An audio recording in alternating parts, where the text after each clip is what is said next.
নমস্কার, আমি তরুণ ঘোষ। মানে পৃথিবীতে যদি আপনি নিরীহতম প্রাণী বলেন, তাদের মধ্যে সব থেকে নিরীহ প্রাণী হচ্ছে এই ধরুন পাখি শ্রেণীর। তার মধ্যে উপকারী যে প্রাণীটি কি, সে হচ্ছে মুরগি বা হাঁস বলুন। হাঁস মুরগি হচ্ছে প্রকৃত উপকারী, কারণ তাদের ডিমটা পুষ্টিকর এবং ছোট প্রাণীর ক্ষেত্রে আমি বলছি, বড় তো গরু টরু অনেক রয়েছে, কিন্তু সেই প্রাণীর যে ডিম তা যে ভয়াবহ হয়ে দাঁড়াবে, তা এখন কল্পনা আগে কেউ করতে পারেনি। আপনি পশ্চিমবঙ্গের বাজারে যান, 10টার পরে ডিম উদাও, দোকানে ঝাঁপ ফেলে দিয়েছে, ডিম পাওয়া যাচ্ছে না। ডিম সব ক্রেট করে করে নিয়ে চলে যাচ্ছে, আর পাবলিক ওই ক্রেট নিয়ে ঘুরে বেড়াচ্ছে বিভিন্ন তৃণমূল নেতা নেত্রীদের বাড়ির সামনে, বেরোলেই ডিম মারব। এখন ডিম ভীতি, একটা নিরীহ প্রাণীর ডিম পুষ্টিকর খাদ্য, তার যে ভয় এত, দলে দলে এখন সাংসদ সমস্ত ডিম ভীতিতে, এমএলএ বলুন, এমপি বলুন, রাজ্যসভার মেম্বার বলুন, সব ডিম ভয়ে এখন তৃণমূল ছেড়ে দিচ্ছে, কেউ আর তৃণমূলে থাকছে না। এখন যত আপনার কাউন্সিলর থেকে আরম্ভ করে মস্তান পর্যন্ত যত ধরছে, প্রথমত হচ্ছে হাফ প্যান্ট পরিয়ে, যারা দুর্দণ্ড প্রতাপ ছিল, হাফ প্যান্ট পরিয়ে তাদেরকে রাস্তায় ঘোরানো হচ্ছে কোমরে দড়ি বেঁধে। আর দ্বিতীয়, যেগুলোকে একটু বয়স্ক, সেগুলোকে মারধর করতে পারছে না, হাঁটাতে পারছে না, কারণ অর্ধেক খোঁড়ায়। তাদেরকে যখন ভ্যানে তুলছে, উড়ে আসছে ডজনে ডজনে ডিম। এখন কলকাতায় ভালো ডিমের দাম 10 টাকা, যেটা আমরা কিনতাম এই 5 টাকা 50 পয়সা পার পিস। কখনো বড় ডিম হলে সেটা 6.5 টাকা। এরকম মোটামুটি এরকম একটা দাম এলাকা ভিত্তিক নির্ভর করে। যে সমস্ত এলাকায় ফার্ম বেশি আছে সেখানে কম, আর খোদ কলকাতার বুকে দামটা একটু বেশি, কারণ পরিবহন কষ্ট লেগে যায়। এখন 2-4টি ভিডিও আপনাদের আমি দেখাচ্ছি। এর মধ্যে একজন হচ্ছেন বিক্রেতা, যিনি ডিম বিক্রি করছেন, আর বাকি যারা আছে তারা হচ্ছে নিক্ষেপকারী, ডিম মারছে। আর এক নেতা আছে, তিনি ভয়ের চোটে সিআইডি ভবন থেকে ফেরার সময়, তার বাড়িতে পৌঁছে দেওয়ার সময়, সে বলছে না, এখানে আমি নামবো না, আগে আপনারা দেখে আসুন যে এলাকা ফাঁকা আছে কিনা, আমার বাড়ির দরজা ফাঁকা আছে কিনা। পুলিশ বলছে আপনার তো বাড়ির দরজাতে এসে গেছি। বলে না, দোতলায় উঠে দেখে আসুন, জয়প্রকাশ মজুমদার লেখা আছে, যদি ফাঁকা থাকে এসে খবর দেবেন, তাহলে আমি নামবো। কারণ আশেপাশে ঘুরে বেড়াচ্ছে প্লাস্টিক হাতে করে বা ক্রেট হাতে করে ডিম।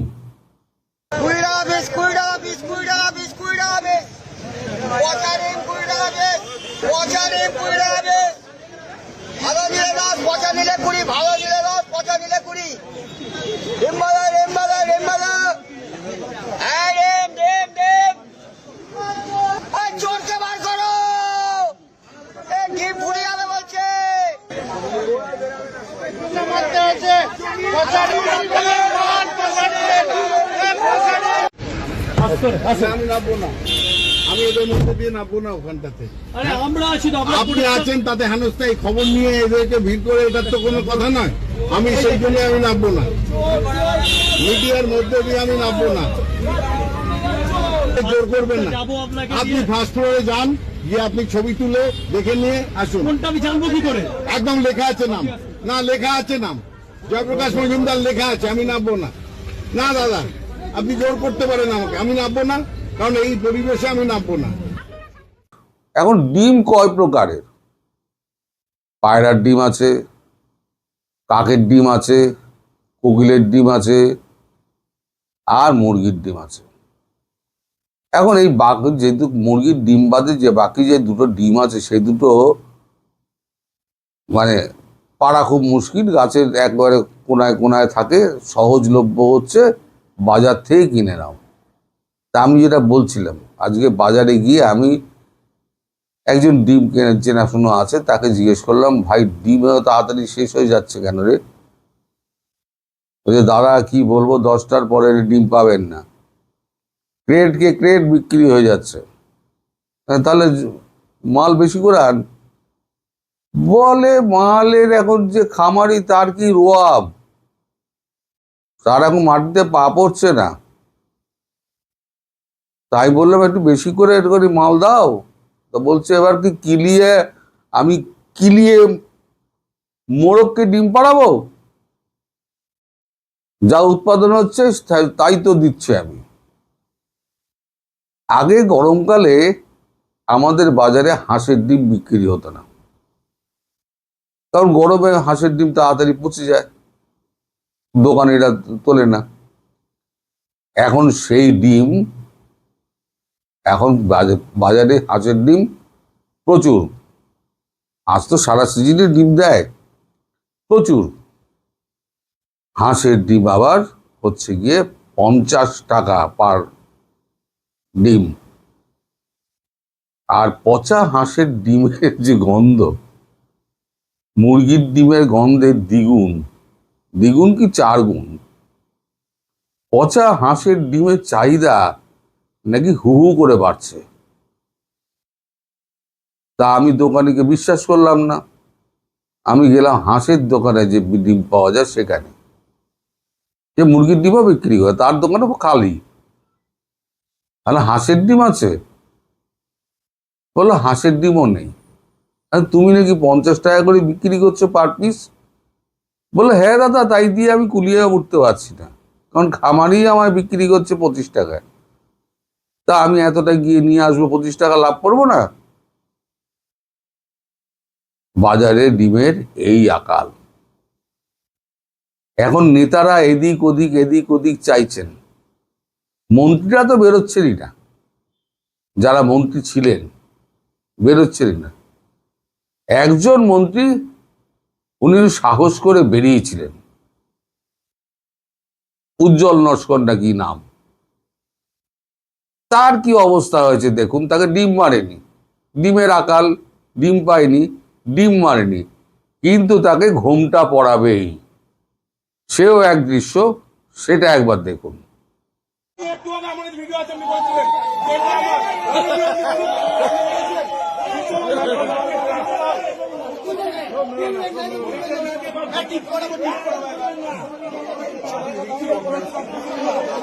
কেউ মারবি না, কেউ মারছি না,